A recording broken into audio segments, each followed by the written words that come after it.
Next on the Love You More Show. When I was 22 when I got married. 22. And when I look back, I knew I was in love, but I was too young to understand what love was. Yeah. And what it was going to cost me, right? But I'm doing the right thing, as you just said, because I was in love. Yeah. And it still is the only person I ever fall in love with. Wow. You know, we were married for 16, almost 17 years. Yeah. And when I decided this is not going to continue. Hey family, Willie Mo Jr. here, and welcome to another amazing Love You More show. Let me tell you something. I am so excited about today's guest, but before we get to that, I want to give you the opportunity right now to stop just spying on loving yourself more and actually do it. And how do you do that? You become a part of our community by simply just clicking subscribe. Now, also, I would love for you to share, leave a comment, but more importantly, just join us by just subscribing. Shout out to the 200,000 plus people, fake claps, who have already subscribed. We honor and appreciate you. Now, if you're new to the show, the Love You More show is for people who have been through hurts, habits, breakups, and how they overcame those different things in their lives. So many times people don't see the room for improvement, although it's the biggest room. And so this show is designed for people just like you who know exactly what's going on in your life, and you know that things can get just a little bit better. You feel that in your shana? I know you do. Today, I get the opportunity to hang out with a gentleman that I've been so blessed to call friend. When I tell you he is probably one of the most hilarious men on and off the court, right? Because he is authentically who he is. Now, many of you all know him for a lot of awards that he's won. A lot of you actually probably know him, especially my ladies out there, because whenever I put him on the internet, you call him Zaddy with a Z. I don't call him that. I actually just call him BeBe Winans, and he's here today. What's going on, BeBe? Yeah, I can't post you on How am I supposed to respond to that? Let me just say this, though, as I look over your head. Yeah. I thought it was Willie Moore. Yeah. But it's Love You More. Yeah. So I'm on a love boat? It's a boat of sorts. I would say that it is a boat of sorts. Okay. But really, it's just designed. Right. When I went through divorce and I was going through all that stuff, I realized, wait a minute, I have to love me, because if the approval of people is going to make me be who I am, then I'm about to sink on this love boat, because they weren't really happy with my own decisions. And I'm like, how do I allow myself to move how God's calling me to move, predicated on how people feel about me? And so I said, listen, why don't I talk to people who have been through similar situations and or different things so I can learn? So this has been healing for me. Right. And I'm gonna be honest with you, I don't plan to be healed by you, not even a little bit, on this interview, because you don't know how to be the man of God that I know that you have been called to be, BeBe. You run 8 miles a day. He sends text messages, KD, and be like, yeah, I've already done my 8 miles. I seen that little workout that you were doing. So here's the thing. I've never went out there with him, though. I talk trash. I'm good with it. I ain't never going out there with him, though. Why Come 8 on. Miles? And how long has it been since you started doing this? 8 mile run? Yeah. Probably 9 years of running like that. But I started off at 33. 33. I was getting out of the shower. Me and Cece were in Los Angeles. We were doing the relationship album. Yeah. I was 33 years old. I was getting out the shower, and this big mirror was in front of me, and I said, who are these people getting out the shower? That's what came out of my mouth. I look like 5 people. And so I got dressed, went downstairs, asked where was the nearest gym. Yeah. Me and Cece were going to be there for about a month. Yeah. I found the gym, signed up, and I haven't stopped since. At 33 years old. 33 years old. So and people were saying, oh, you're going to get fat again. Oh, no. No, I got a plan. No, I got a plan. So is that kind of your goal? You see this older guy and you like, I will never be him ever again. I have great friends. Over the years, I've had some wonderful relationships. And so Luther Vandross was a great friend. Yeah. And when I started this journey of losing weight, I was talking with him. I was like, Luther, I don't understand how you can lose weight and then gain it all back. And I said, I guarantee you, I get it off, or it ain't coming back. Well, Big Luther was a little better than Little Luther. like Big Luther curl was good, but Little Luther, See, there you go. I didn't necessarily understand. So as a friend, did you ever talk to Little Luther and tell him we kind of like Big Luther the best? God rest in peace. Luther was one of a kind, but you know he was a night owl like Whitney was a night owl. Yeah. So when the phone rang, you knew it had to be one or the other. And so he called one time. He was talking about their tour he was going to do, and he said, "BeBe, I'm looking at all this material because you know he was the one that got the dresses for the background and his suits and everything. That. Oh yeah, he was all into fashion. Yeah. So he said, I'm looking at all this material for the tour, and I said, all right. He said, but you know, it's just my suit. It was so much material. I said, look, you got to do something. You got to do something about it and keep it off. So I kept it off, but people would say, oh, you're going to gain it back because you travel so much. And, you know, you may give in to what people say because some of it may be true. Yeah. I was traveling a lot. At the same time, something whispered to me and said, there's a banana in every state you go to. There is a banana. Come on. The banana ministry is real. Even in the gas station ministry. They start putting them bananas in the gas station. In every city. So I didn't have to give in to what people said. Yeah. You know? Yeah. I'll be honest with you, man. To see the journey, I know I joke with you a lot, and I know I'm always like teasing, like, oh, he's on mile number 5. I just want to say this unapologetically, man. You look amazing. It is always an amazing time when I get a chance. Like, I always leave with something that's going to make me better. And sometimes you got to become the product that you plan to tell people. Like, you're like, man, God's going to do it. Then you see somebody, you be like, well, when are you waiting on him too? Because I don't see that he, did it for you just yet. And here's the thing. I'm not being vain with anybody. Listen, I'm not body shaming them, but this is 62 years old. 62. And feel good. Yeah. How do you, what age do you feel, like, how do you feel? You know, it's as you grow older, and you've experienced this a little bit, but when you hit a certain age, you start thinking, wow, how did that happen? Yeah. So I sit here saying, how did 62 happen? I know how it happened. God gave me another day and blessed me with another day. But at the same time, I feel like that guy that graduated in 1980. So I still feel like that BeBe. Matter of fact, that was Benjamin, because didn't nobody know me as a BeBe when we were in school, in high school and all that. So I still feel that way. I just think differently. Got it. Not so much on what I feel, is what I view. And so my viewpoint, it's amazing. Yeah, shout out to everybody who's watching right now. You kind of feeling your shine. I'm like, 62? Yep, 62. Which means you too can get the BeBe Winans workout plan. We're starting to work on it now. I'm just joking. But BeBe, listen, we like to have icebreakers. And because you are a musician, we use music. And in this particular scenario, because it's a Love You More series as well, I'm just kind of leaving a funeral, and then my Uncle G, he picks me up, and I realized that this was a moment that I was going to get my turning point, that I was never going to look back from this moment on. Focus your attention to the screen if you don't mind. See, a lot of people don't understand the game, you know what I'm saying? There's no stability in this, dog. All you living off of is a dream, you know what I'm saying? If people don't buy your music, you don't eat, man. So it do get hard for you sometimes, you heard me? I'm gonna tell you though, for real. Steady striving for stardom, wanting fortune and fame. On my face, I'm smiling, in my heart is pain. I believe we all get tested and go through hell to get our blessings. I promise at times I wanna break down. No one understands me. This time I'm going up, ain't going back down.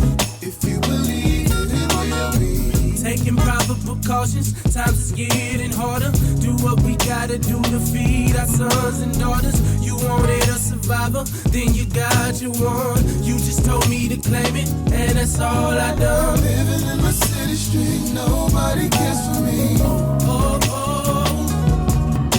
Somebody pray for me, cause I got a destiny.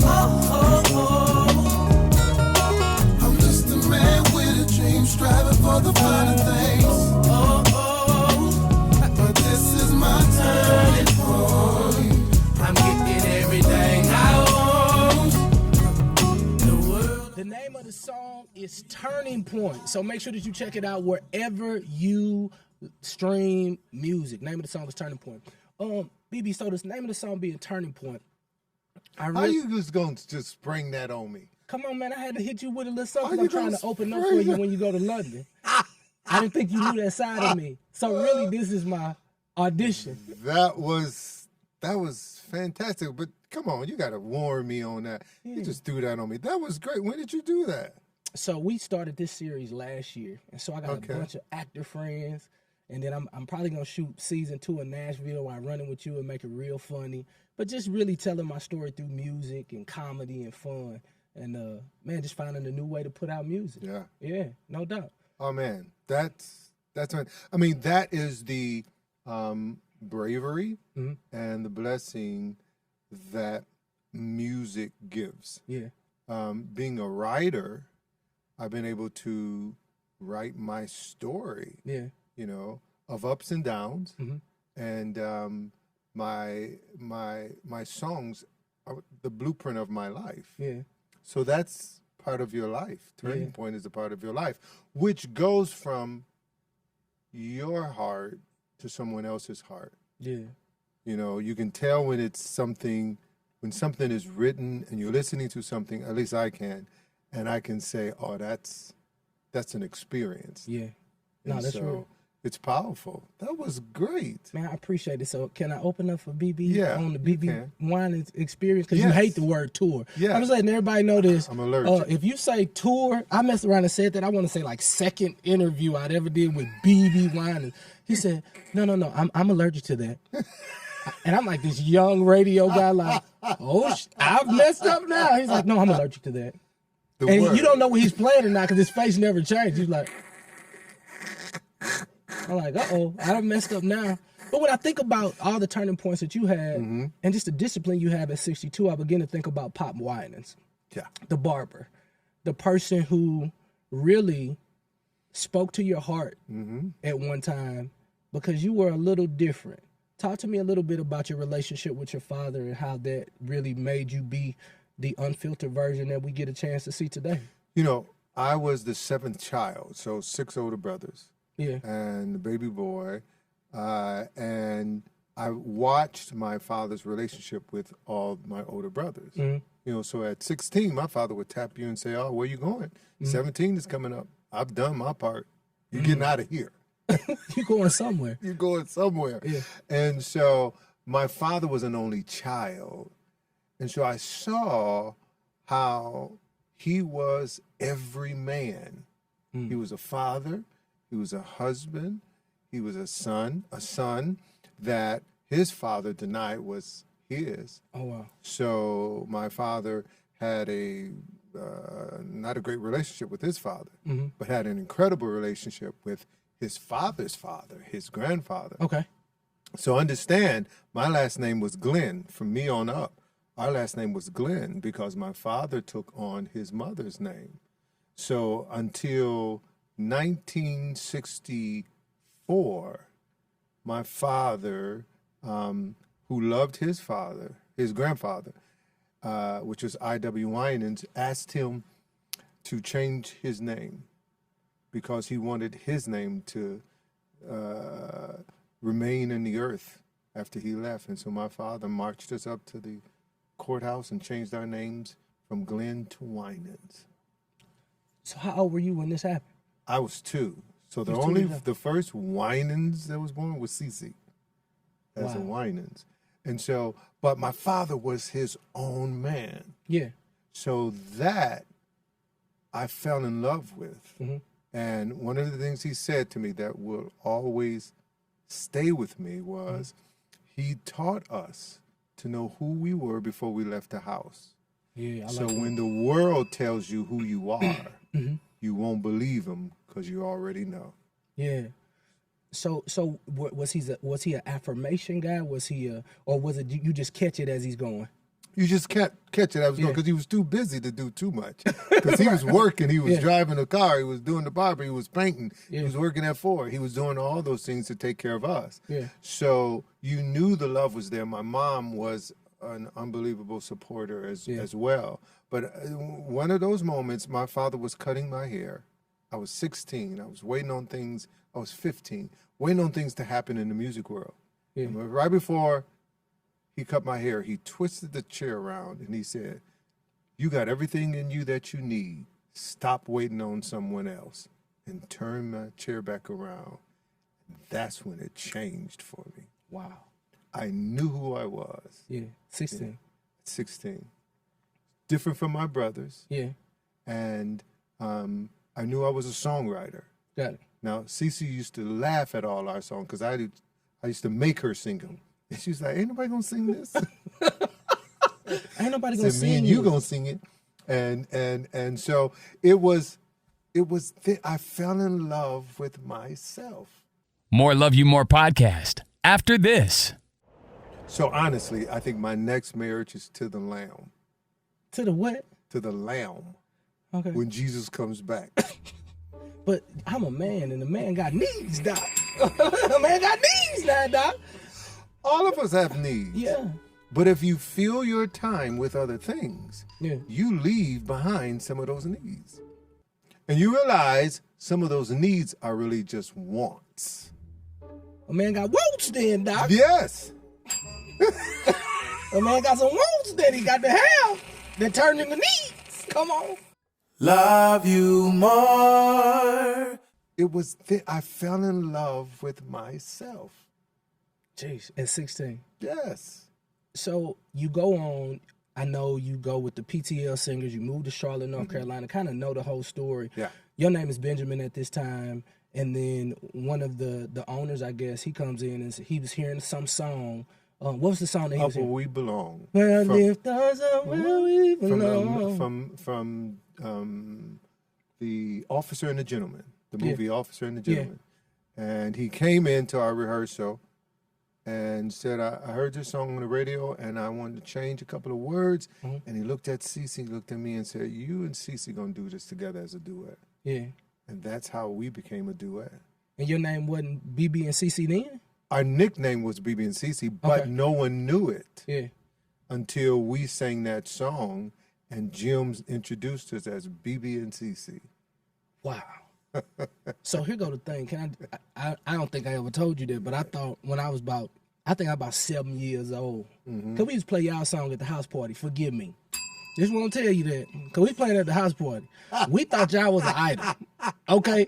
I'm from St. Louis, Missouri. I was like, BeBe and Cece, they go hand in glove. They go, you know what I'm saying? They go together, and I found out later in life that's your sister. And the song was about God. How much slack did you all get for being so mainstream with the music that you created? Total. Ooh. Not devastating, because I knew who I was. 16. But we were destroyed, which could have been confusing, because you pick up a mainstream magazine that says these are such incredible, godly gospel artists, BeBe and Cece, and you pick up a Christian magazine and say the devil is with these two people. Oh God. It was amazing. Pastors was preaching against us and this and that, and it was laughable because I knew who I was, and me and Cece knew who we were. So it didn't sting the way it would have if we didn't know who we were. Wow. So you have this massive success on all sides, not just African American people, white people, all across the globe. BeBe is beginning to be a name, and Cece is becoming that name. And then you start to get into relationship, and then you pick someone to be your wife. What did you see at that particular time for a wife, or was it something that you were looking for? Case in point, here's the thing. When I look back going through therapy, I realized that because I was adopted, I just wanted a family. And the truth is, beautiful woman, great thing, but anybody could have filled that because that was just something that I wanted as a man. Like, I'm starting my family. Right. I started looking at the numbers. Everybody who's successful, they're going to have a family. And this shows that I'm responsible. You know what I mean? And so, you know, I'm 25 years old and I do, you know, I'm like, hey, I just want to get married. I remember my daddy telling me, my dad, you know, he old school, you know, he said, man, look here, man. Hell, I don't think you know what the hell you doing. Not that you picking the wrong woman. I just think you picking I think you're picking at the wrong time. Yeah. You don't even know who you are yet. You're still in transition trying to figure things out. You want Jesus and you want R&B. You trying to figure things out, man. I would figure it out before I say I do. But look here, man. Marriage ain't like jail. But the world tells you, Yeah. especially when I was coming up, that you had to do this at this time, at this moment, and then have kids at this moment, so you'll be still young enough to care for them and have a great time with them. How old were you? When I was 22 when I got married. 22. And when I look back, I knew I was in love, but I was too young to understand what love was Yeah. and what it was going to cost me, right? But I'm doing the right thing, as you just said, because I was in love. Yeah. And it still is the only person I ever fall in love with. Wow. You know, we were married for 16, almost 17 years. Yeah. And when I decided this is not going to continue, I had a great, he's still a great friend of mine. Country, Chuck. I used to call him, he's a writer, I called him Chuck-a-Buck. Chuck-a-Buck, he was country. And was at his studio and he said, "BeBe, now I know, you know, you getting divorced, man. So look, BeBe, this is what you do. It's just a chapter in your journey, in your book. Now, it's just, you need to turn the page and another chapter begins." Yeah. So he taught me in that moment that it's not the end of my life. It's just the end of this chapter in my life. And there were so many chapters that were coming after that.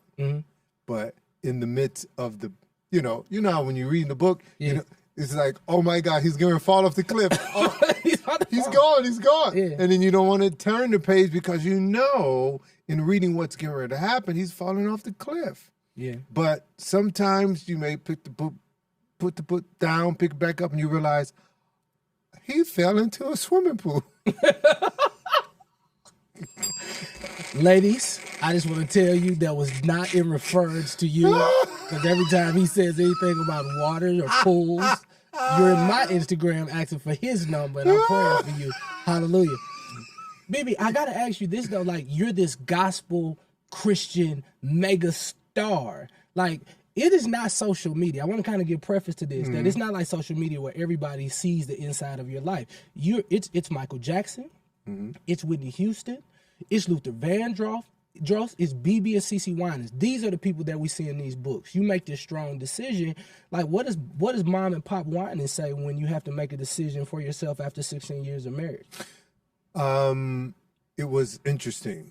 I flew home. Again, the answer is easy, but I flew home after I made the decision, and I sat with my mom and dad.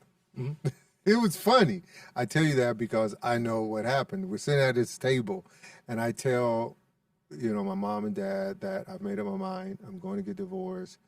And my father right away, you can't do that. You just got to stay, son. And I said, Dad, because they didn't know what I endured. Yes. Sometimes people think, they know everything, but they didn't know everything. And when I started sharing some of the things that I endured, we used to laugh because we would say my father's mind changed like the weather. Yeah. And so after I told him it's supper thing, he said, "What? You should have left her a long time ago."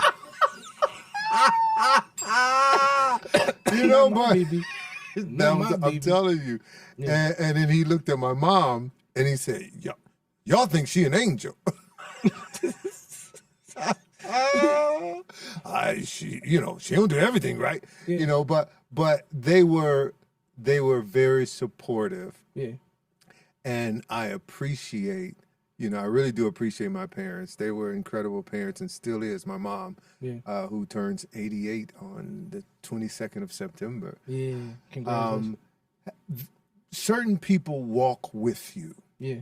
And when I say certain people, I just don't mean family. Yeah. I mean friends as well, that will walk through with you through those storms, and God will show you who they are, because you can't tell everybody everything. Yeah.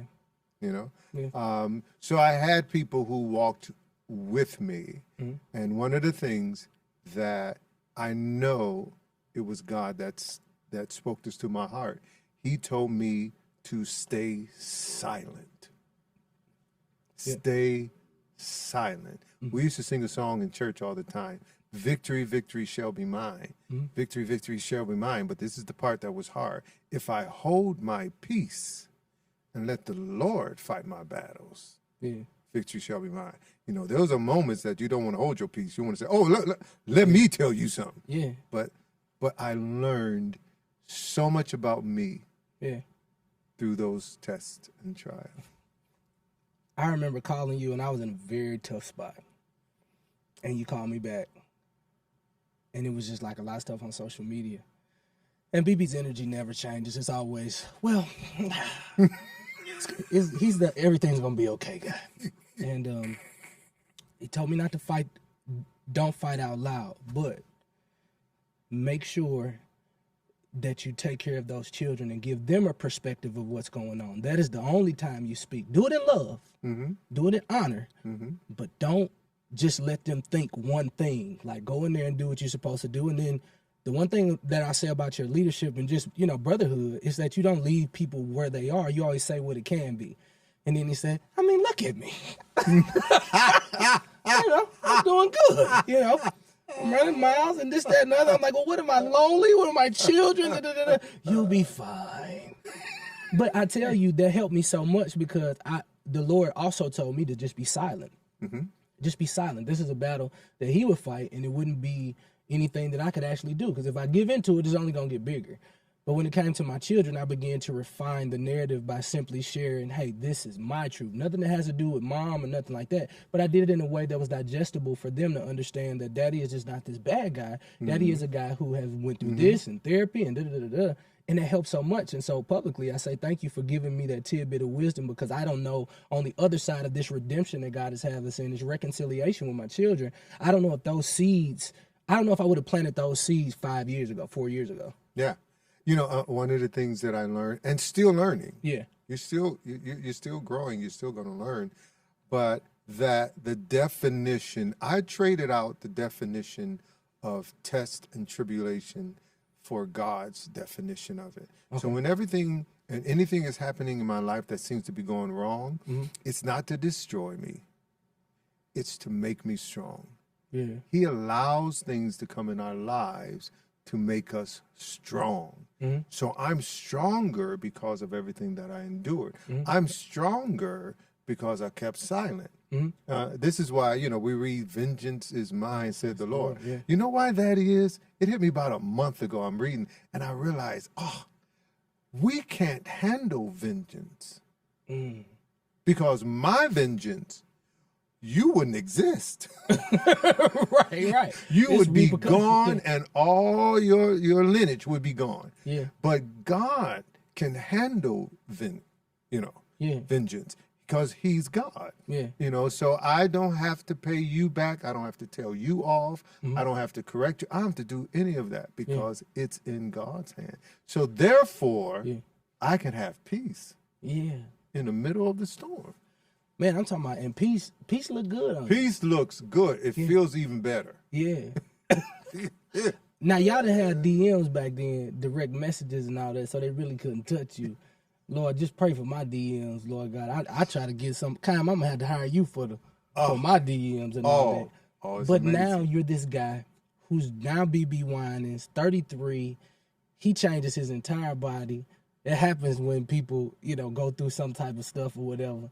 And so how does BeBe not get caught up with, because there's a proposition for you every single day from some woman. Like, how do you set your boundaries and borders knowing that you're a free man with everything that you could ask for? It's funny how there is so much more to get involved in that leaves those other things behind. If you understand what I'm saying. Yeah. You know, exercising is wonderful. Yeah. It takes up time. Yeah. Reading is wonderful. It takes up time. Yeah. So if you fill your time with every other thing that is good for you, you don't have time for foolishness, like my father would say. Yeah. I ain't got time for foolishness. Yeah. He didn't have that. He had 40 So a lot of things that people say is just foolishness to me. Yeah. So I don't have time for it. But if you just don't have nothing in your life and you just have idle time, you can get caught up in foolishness. Yeah. You know? And so my life is so full, I don't have time to be lonely.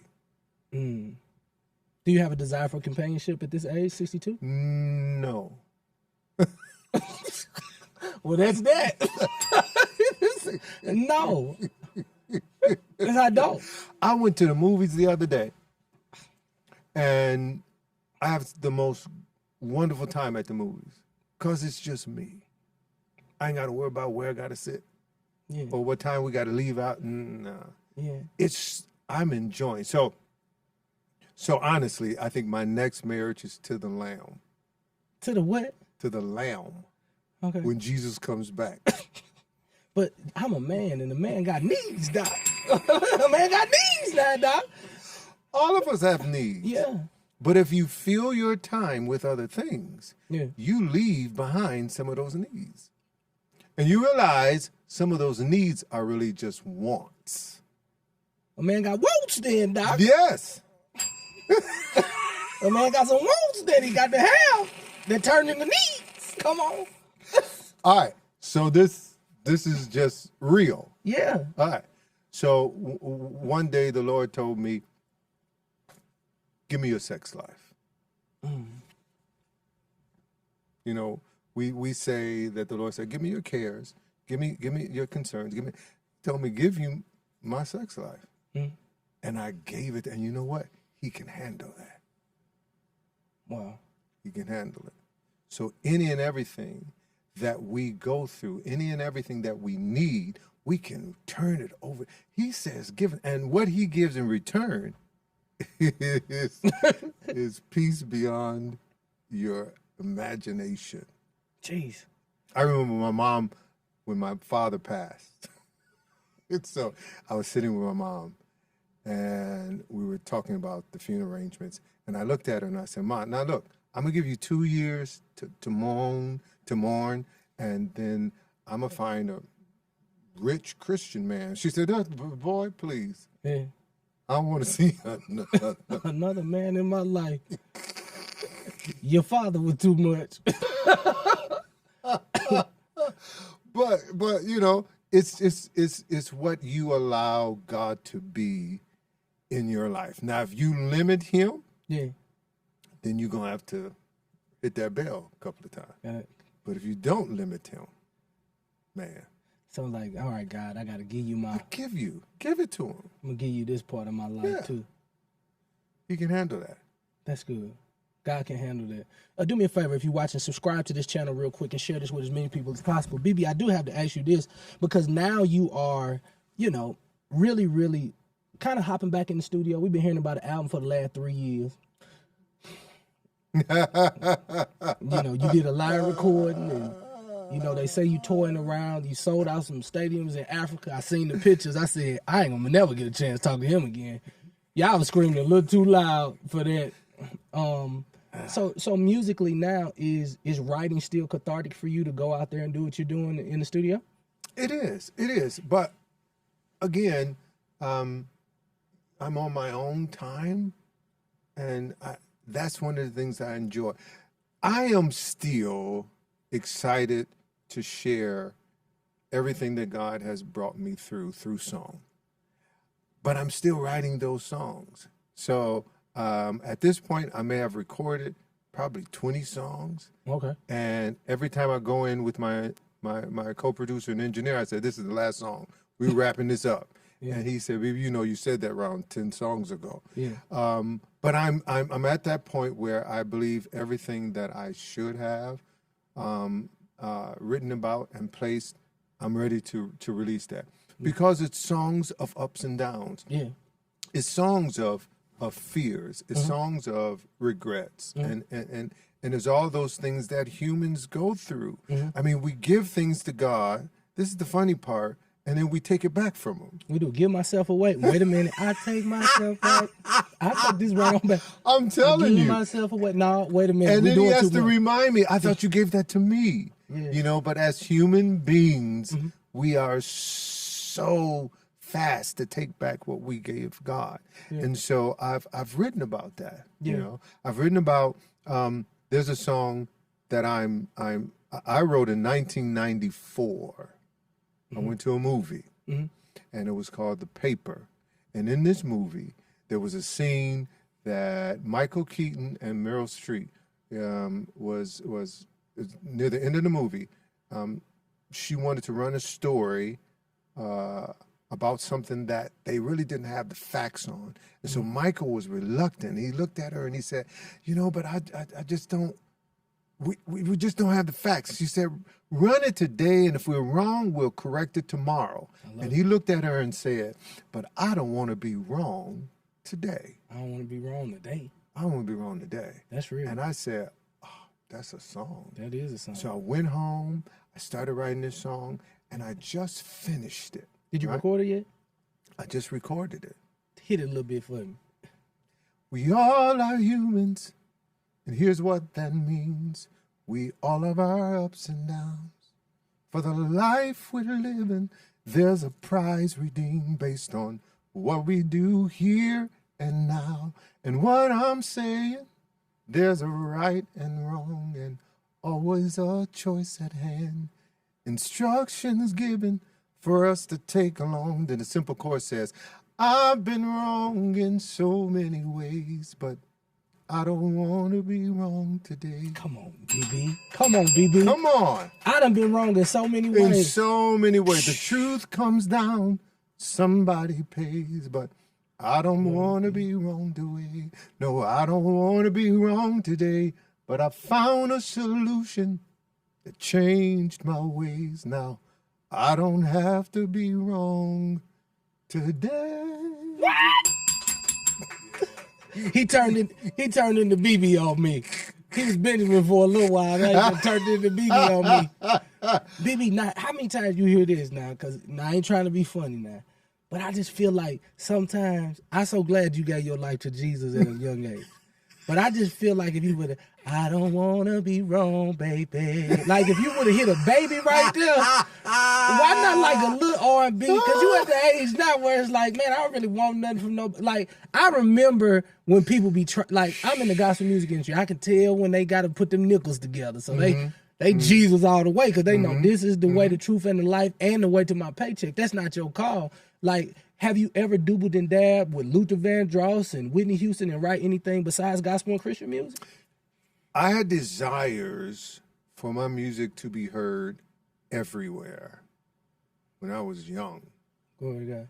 And I wanted that, and people said the only way that could happen to be on the R&B charts, be on pop charts, you had to sing those songs. Again, the Lord told me, "Give me your song." He knew my desires, but I gave it to him, and he just outdid himself. He did. Really did.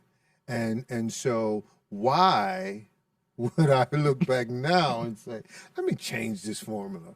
Yeah. No, so it is a wonderful thing when people come up to you and say, "Hey, I heard your music when I was on the dance floor at the club, and it touched me, and it brought me to a place where, oh, he's talking about God, and my life was changed."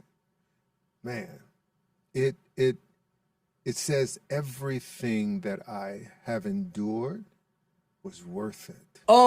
Wait just a minute. More Love You More show right after this. I'm doing a live show. Yeah, going live in St. Louis, Missouri. Okay, this Friday, October the 4th, at a very disclosed location. So I'm not gonna say it on here. However, general admission is available right now. So I want to encourage you to get your general admission ticket. It's still gonna be beautiful. It's a tight knit stuff. You're gonna be able to see everything. But I'm sitting down with Murphy Lee from the St. Lunatics, Nelly, St. Lunatics. Murphy, probably one of my favorite lunatics, to be quite honest. And I'm getting an opportunity to sit down with him. I'm not talking about a lot about his career, although he did do a song with Diddy back in the day. We do it for fun. The man girl, you know, that joint. So we might talk a little bit about that. But what I'm more excited about is to talk to a rapper who has a wife.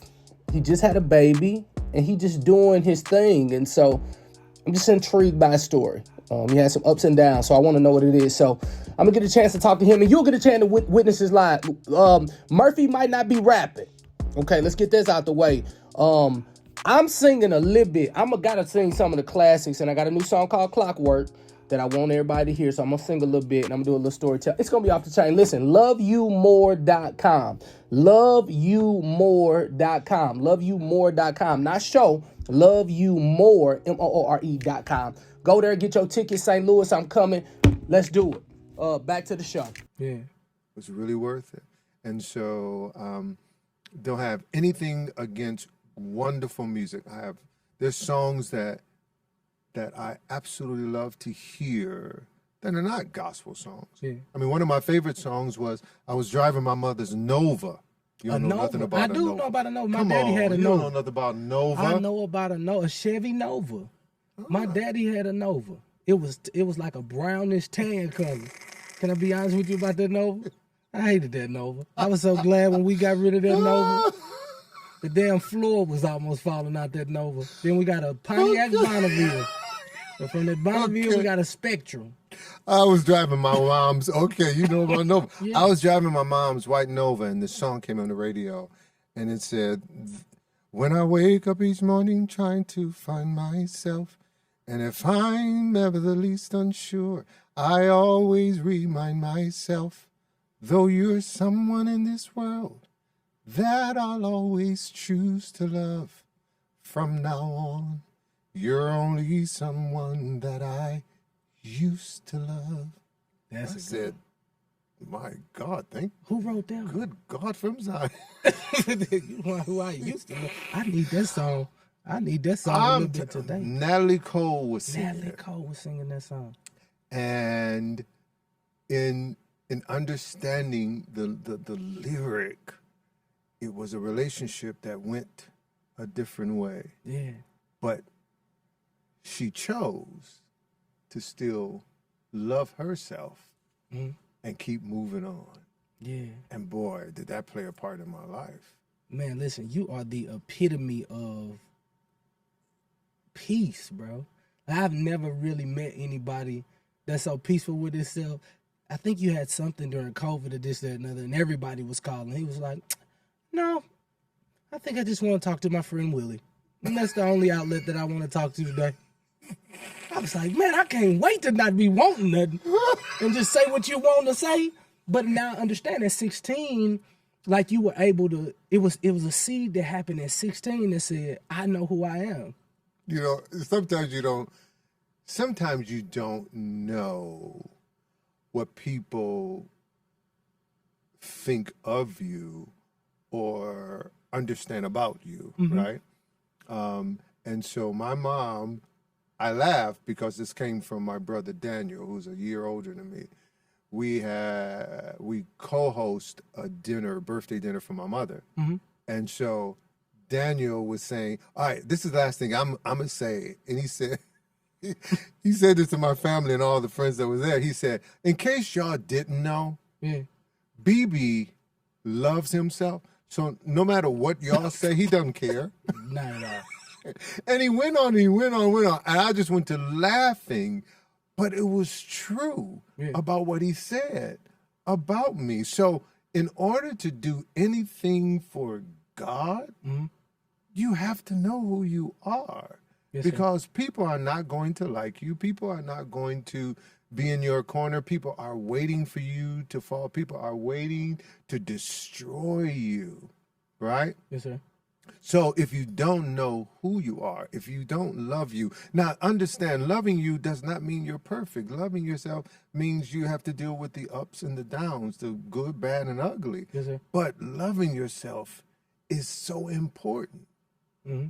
It's so important. So success or without success, I enjoyed myself. We definitely know that to be true. Come on, somebody. BeBe, I got to ask you just one more question. Mm-hmm. What's a complete necessity when you're in the studio writing? Like, what's one thing you have to have when you're in the studio? Just people around me who tell the truth.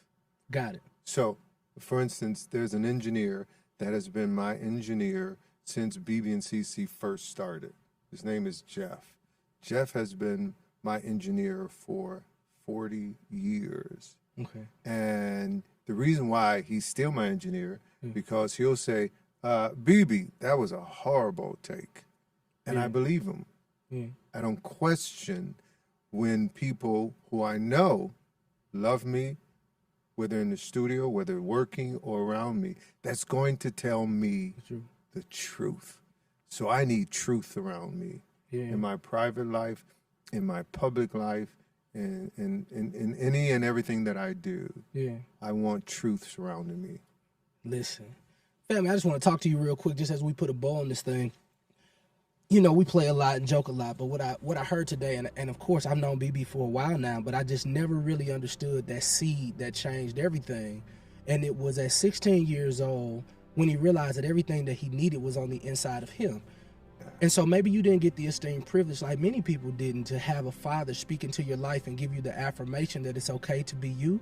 Well, listen, I'm not attempting to be anybody's father, but I do want to lead you to a father who made you fearfully and wonderfully made.